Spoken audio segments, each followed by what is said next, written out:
കരാറിലെത്തിയില്ല എങ്കിൽ ഇറാനുമേൽ ബോംബുകൾ പെയ്തിറങ്ങുമെന്ന് ട്രംപിന്റെ ഭീഷണി. എന്നാൽ ട്രംപിന്റെ ഭീഷണിക്ക് മുന്നിൽ അതൊന്ന് കാണട്ടെ എന്ന് ഇറാൻ. സമാധാന ചർച്ചകളോട് മുഖം തിരിക്കുകയാണ് ഇറാൻ. അമേരിക്കൻ സംഘം ഉടൻ ഇസ്ലാമാബാദിൽ എത്തുമെന്നാണ് വിവരങ്ങൾ. പശ്ചിമേഷ്യയിൽ സമാധാനം ഉറപ്പാക്കാൻ തിരക്കിട്ട നീക്കങ്ങൾ നടക്കുകയാണ്. ഇതിനിടെ യുഎസിനോട് ഇടഞ്ഞു നിൽക്കുന്നു ഇറാൻ. ഇറാന്റെ കീഴടങ്ങൾ ഒരു തരത്തിലും പ്രതീക്ഷിക്കേണ്ട എന്ന് അമേരിക്കയ്ക്ക് ഇറാൻ പ്രസിഡന്റിന്റെ മുന്നറിയിപ്പ്. അതേസമയം അടുത്ത ഘട്ട ചർച്ചകൾക്കായി അമേരിക്കൻ സംഘം ഇസ്ലാമാബാദിൽ എത്തും എന്നാണ് ഡൊണാൾഡ് ട്രംപ് പറയുന്നത്. അതിന് ഇറാൻ ഇതുവരെ അനുകൂലമായി പ്രതികരിച്ചിട്ടില്ല.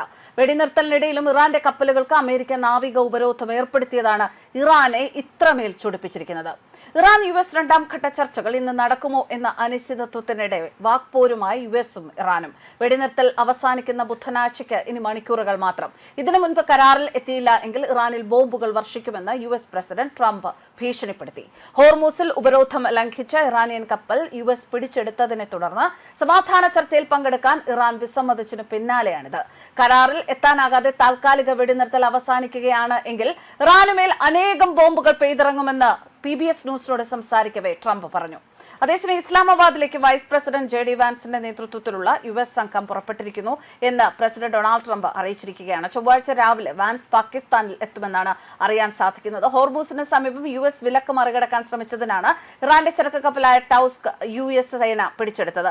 US സേന പിടിച്ചെടുക്കുന്ന ആദ്യ കപ്പലാണിത്. നാവിക ഉപരോധം ആരംഭിച്ച ശേഷം ഒരാഴ്ചക്കിടെ 27 ചരക്ക് കപ്പലുകളെ ഇറാൻ തുറമുഖങ്ങളിലേക്ക് മടക്കിവിട്ടതായും US സൈന്യം അറിയിച്ചു. അതിനിടെ ഹോർമൂസ് തുറക്കണം എന്ന് ചൈന പ്രസിഡന്റ് ഷീ ജിൻപിങ് ആവശ്യപ്പെട്ടു. സൗദി കിരീടാവകാശി മുഹമ്മദ് ബിൻ സൽമാനുമായുള്ള ഫോൺ ചർച്ചയിലാണ് ചൈനീസ് പ്രസിഡന്റ് ഹോർമൂസ് വിഷയത്തിൽ ആദ്യമായി പ്രതികരിച്ചത് എന്നതും ശ്രദ്ധേയം. ഇറാനുമായുള്ള യുദ്ധത്തിൽ താൻ വലിയ വിജയത്തിലേക്ക് നീങ്ങുകയാണ് എന്നാണ് ട്രംപിന്റെ അവകാശവാദം. കാര്യങ്ങളൊക്കെ വളരെ നന്നായി പോവുകയാണെന്നും സൈന്യം മികച്ച പ്രകടനമാണ് കാഴ്ചവെക്കുന്നത് എന്നും ട്രംപ് ട്രൂത്ത് സോഷ്യലിൽ കുറിച്ചിരിക്കുന്നു. വ്യാജ വാർത്താ മാധ്യമങ്ങൾ വായിച്ചാൽ നമ്മൾ യുദ്ധത്തിൽ തോൽക്കുകയാണ് എന്ന് നിങ്ങൾക്ക് തോന്നിപ്പോകും. അത് വായിക്കേണ്ട. ശത്രുക്കളും ആശയക്കുഴപ്പത്തിലാണ്. കാരണം അവരും ഈ മാധ്യമ റിപ്പോർട്ടുകൾ തന്നെയാണ് കാണുന്നത്. ഏറ്റവും പ്രധാനപ്പെട്ടത് ഉപരോധമാണ് എന്ന് ട്രംപ് പറയുന്നു. കരാർ ഉണ്ടാകുന്നതുവരെ ഉപരോധം പിൻവലിക്കില്ല. ഇത് ഇറാനെ പൂർണ്ണമായും നശിപ്പിക്കുകയാണ്. പ്രതിദിന $50 കോടി അവർക്ക് നഷ്ടപ്പെടുന്നത്. അതിനിടെ ഇറാനുമായുള്ള യുദ്ധത്തിൽ താൻ വലിയ വിജയത്തിലേക്ക് നീങ്ങുകയാണ് എന്ന US പ്രസിഡന്റ് ഡൊണാൾഡ് ട്രംപിന്റെ വാദങ്ങളെല്ലാം നിഷേധിക്കുകയാണ് ഇറാൻ.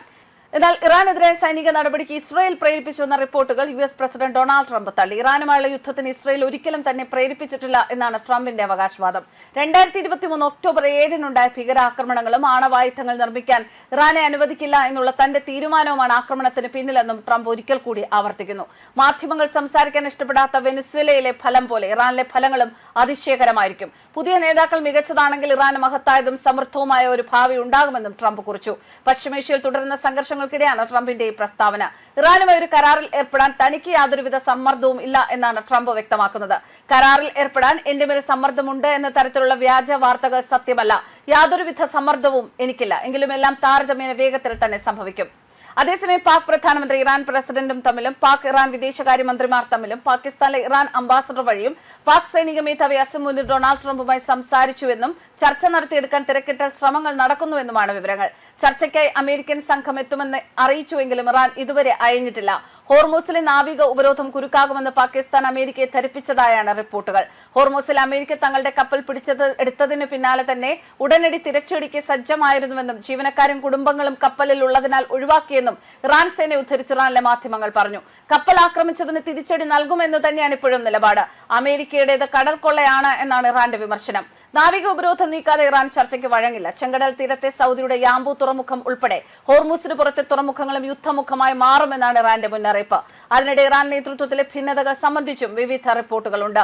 ഹോർമൂസ് തുറന്നതായി പ്രഖ്യാപനം നടത്തിയ ശേഷം ഇറാൻ വിദേശകാര്യമന്ത്രി അബ്ബാസ് അരക്ചിയുടെ എക്സ് പേജിൽ 2 ദിവസമായി കുറിപ്പുകളില്ല. മറ്റ് നേതാക്കളാണ് പ്രസ്താവനകൾ നടത്തുന്നത്. ചർച്ച നടന്നാലും വിട്ടുവീഴ്ച വേണ്ട എന്ന നിലപാടുകളിലേക്ക് ഇറാൻ നീങ്ങിയേക്കുമെന്ന സൂചനകൾ നൽകുന്നതാണിത്. ചർച്ചയ്ക്ക് വഴങ്ങിയില്ലെങ്കിൽ ഇറാനെ തകർത്ത് കളയുമെന്നാണ് ട്രംപിന്റെ ഭീഷണി.